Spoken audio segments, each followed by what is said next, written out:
Hi nutrition people, it's Amy here, and I am introducing you to a course format that we use in some of the upper year classes where people take advantage of their time to learn on their own and then come to class with more of a question and answer style format. This Monday I need to cancel class because I am required at a doctor's appointment, and so I thought this is a good chance for us to explore this venue. We need to cover the topic on clean labeling. And clean labeling, as you can think about it, comes from a few areas of the scientific and market-driven aspects of the food industry. One of the key influencers in clean labeling would be the food writer Michael Pollan. He is a food editor with the New York Times and has written a number of different books about food. In particular, he is very much a proponent for home cooking and traditional food values. And again, it's one of those philosophical things. If you really think about it, I think everyone is actually for traditional food values. Anyways, he wrote a very interesting book, and this book is called Food Rules.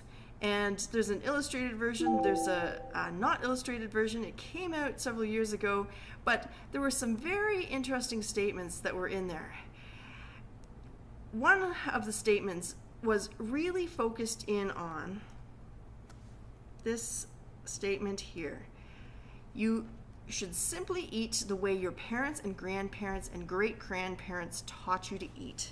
And this has been interpreted as, if you can't pronounce it on the label, maybe it shouldn't be there. Now, one could argue my grandmother would not know how to eat something like nixtamalized corn or rapini or char siu bao. These are very traditional foods. However, these would be foods that perhaps people can't pronounce, but are traditional in a variety of different global cultures. But the implication being that foods with ingredients that cannot be pronounced should not be on our grocery store shelves, and we should not be feeding them to children. Now, obviously, when we approve food ingredients in North America, it goes through a variety of different processes. In Health Canada, there are what are called lists of incorporation, and we have lists of ingredients that have been approved for use in foods, and you'll have a much more extensive review of this in later years. But a variety of different organizations have come up with strategies saying, you know what, we don't want certain ingredients in our products. Go Clean Label is one of these potential. I won't be surprised if we start seeing this showing up on food packages. A lot of it has been driven by the retailers as well. Now, the United States retailers have been much more proactive in this area, but I won't be surprised if within a year or so we see some of the more progressive Canadian retailers, Loblaw I would say being one of the leaders in this area, go this direction. But Aldi, Kroger, Whole Foods, Trader Joe's, they have made declarations about certain ingredients that they do not want to see in food products. And so the Whole Foods list is extremely comprehensive, and they have more or less listed out here a whole pile of different ingredients that they feel should not be in food products. Some of them are more for ethical reasons, like foie gras, and they don't necessarily want to be seeing force-fed geese. But some of these are interesting. Vanillin is a naturally occurring component of natural vanilla. It just happens to be, when derived as an artificial vanilla, labeled as vanillin. And vanillin can come from vanilla, but it can also come from wood pulp residue from pulp and paper manufacturing. Other things on here, I can understand. These are chemical names, but I think of the poster with the banana. This is a fun poster here. But the idea being, this is an all-natural banana, and here would be the actual ingredient deck if we were to go through and review what would be actually in there. Here's an all-natural kiwi, and we see all sorts of wonderful things that possibly, like hexadecanoic acid and octadecanoic acid, and so on. But again, going back to this list from Whole Foods, this is something where, again, we see that tension between the science and the tension between what consumers want, and we see the retailers focusing on the consumers as their key stakeholders and therefore coming up with this strategy.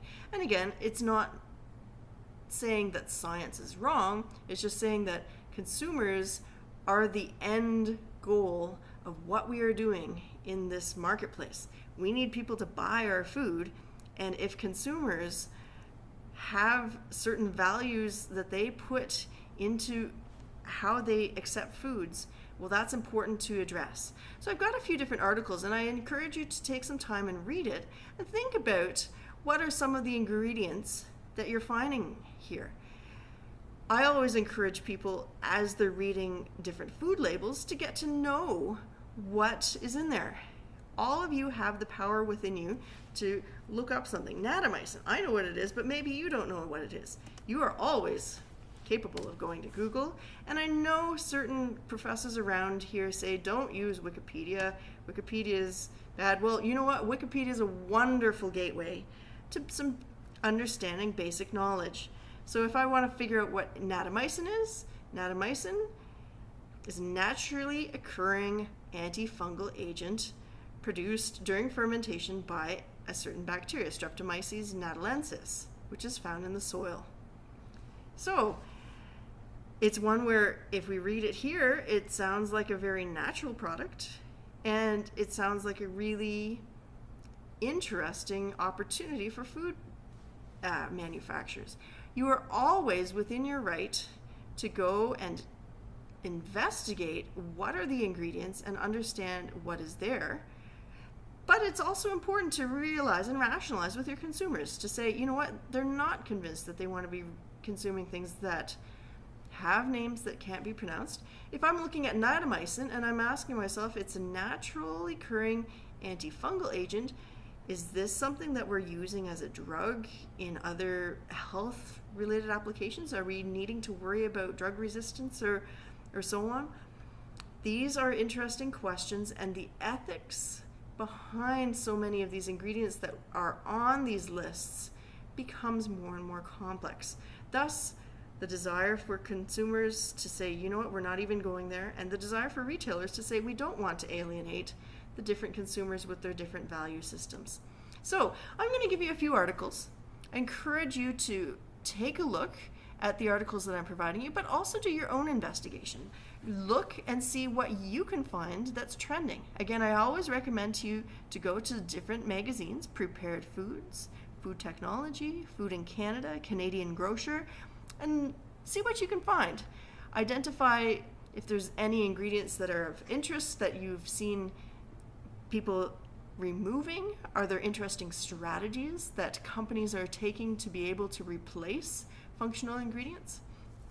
This is the sort of investigation that's useful to you in the long term as well. We're going into spring and summer, and many of you will have vacation, many of you will have a bit more free time, and I always encourage people to keep on learning, keep on exploring, and having fun finding out new things about the industry.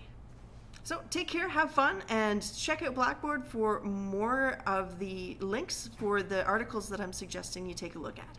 Take care.